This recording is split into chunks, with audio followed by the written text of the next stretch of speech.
College admission 2024 কলেজে ভর্তি নিয়ে খুবই গুরুত্বপূর্ণ ভিডিও। তোমরা এবার যারা ক্লাস 12 পাস করলে তোমাদের কলেজে ভর্তির জন্য এবার নতুন নিয়ম আসছে। এর আগে যেমন ভর্তি হতো, তোমরা যদি 5টা কলেজে ফর্ম ফিল আপ করতে তাহলে 5টাতেই কাউন্সিলিং হতো। এবার অনেকের সমস্যা হতো, বেশি টাকা লাগতো বিভিন্ন কলেজে ফর্ম ফিল আপ করা।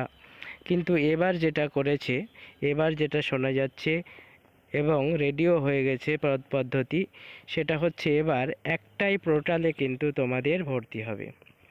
একটাই পোর্টাল থাকবে, অর্থাৎ একটা ইউনিভার্সিটির আন্ডারে যত কলেজ আছে, যেমন কল্যাণীর আন্ডারে যে সকল কলেজ আছে, Krishnanath college, government college, girls college, Chakdah college, আরও যে সকল কলেজ আছে, তাদের প্রত্যেকটা কলেজে আলাদা আলাদা করে আর কিন্তু ফর্ম ফিল আপ করতে হবে না। ইউনিভার্সিটি একটা পোর্টাল দেবে, যে পোর্টালে স্টুডেন্টরা ফর্ম ফিল আপ করবে। আগে যেমন ফর্ম ফিল আপ হতো, এবারও ফর্ম ফিল আপ হবে। সেখানে মার্কশিট লাগবে, অ্যাডমিট লাগবে, যা কিছু প্রয়োজন দিয়ে ফর্ম ফিল আপ করা হবে। এবং এই ফর্ম ফিল আপ থেকেই তোমাদের মেরিট লিস্ট হবে এবং সেখান থেকে তোমরা প্রত্যেকটা কলেজেরই কিন্তু অপশান পাবে। তোমাদের র্যাঙ্ক অনুযায়ী প্রত্যেকটা কলেজে তোমরা অপশান পাবে। যে কোনো কলেজে চাইলে কিন্তু তোমরা ভর্তি হতে পারবে। এবং এখানে যেটি আরেকটি গুরুত্বপূর্ণ বিষয়, একটি কলেজ থেকে আরেকটি কলেজেও কিন্তু তোমরা সুইপ করতে পারবে, অর্থাৎ একটি কলেজে থেকে আরেকটা কলেজে কিন্তু তোমরা ভর্তি হতে পারবে। প্রতি কলেজে আলাদা আলাদা ফর্ম ফিল আপ করতে হবে না। আগে যেমন হতো, প্রত্যেকটা কলেজে আমি যদি 5টা কলেজে ফর্ম ফিল আপ করতে চাই, 5টা কলেজে আমি আলাদা আলাদা করে ফর্ম ফিল আপ করতাম, কিন্তু এবার সেটা করতে হবে না।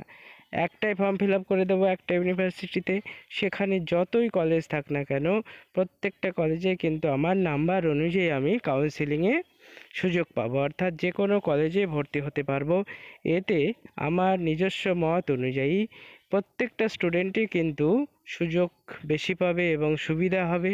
কারণ আলাদা আলাদা করে অনেক সমস্যা থাকে, দেখা যাচ্ছে ফর্ম ফিল আপে ভুল হলো, কোনো প্রবলেম হলো, অনেক সমস্যা থাকে, বা অনেকের পক্ষে এত কলেজে ফর্ম ফিল আপ করা হয়ে উঠতো না, পারতো না করতে। কিন্তু এবার কিন্তু সেই সমস্যাগুলো হবে না। একটা ফর্ম ফিল আপ করলেই সব কলেজে ভর্তির সুযোগ।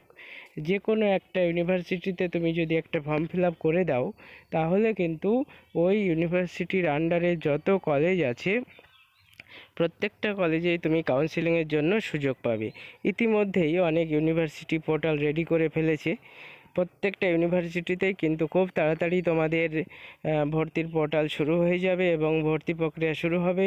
যেটা শোনা যাচ্ছে প্রত্যেকটা ইউনিভার্সিটিতেই একই নিয়মে ভর্তি হবে। এবং এবার যেটা 4 ইয়ার ডিগ্রি কোর্স, সেই 4 ইয়ার ডিগ্রি কোর্স অনুযায়ী কিন্তু তোমাদের ভর্তি হবে। এনইপি নিয়ম অনুযায়ী গতবার থেকেই ভর্তি হচ্ছে, কিন্তু গতবার বিভিন্ন সমস্যার কারণে এই সেন্ট্রাল পোর্টালে ভর্তি করা যায়নি।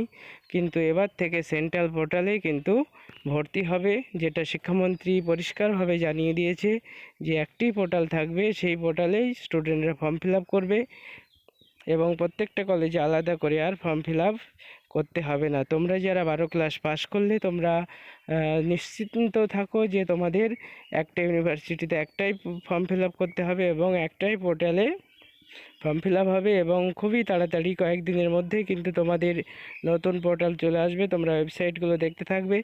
এই নিয়ে আমরা আরও ভিডিও নিয়ে আসবো। তোমরা ভিডিওটি পুরো দেখো এবং বন্ধুদের মধ্যে শেয়ার করে দাও। যারা কলেজে ভর্তি হবে, ওয়েস্ট বেঙ্গল ইউজি অ্যাডমিশন 2024 যারা ভর্তি হবে প্রত্যেককে শেয়ার করে যাও, যাতে সবাই জানতে পারে বিষয়টি। কারণ এই নিয়ম কিন্তু আগে ছিল না। আগে অনেক সমস্যা হতো ভর্তি হতে, কয়েকটা কলেজে করা যেত, কয়েকটা কলেজে করা যেত না। কিন্তু এবার সেই সুযোগটা কিন্তু পরিবর্তন হলো।